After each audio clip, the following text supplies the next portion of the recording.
Hey everyone, welcome to TechBase. In today's video, I'm gonna show you how to turn on notifications on Mico. So let's get started. Open Mico application,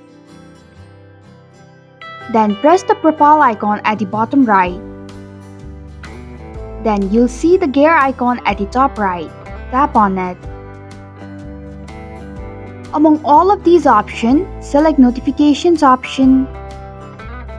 To turn on notifications on Mico, tap on the toggle button which is right next to New Message Alerts option. And this is how you can turn on notifications on Mico. Thanks for watching TechBase. If you like this video, hit the like button and drop a comment with any questions or feedback. If you are new, subscribe and click the bell icon to stay updated on the future videos.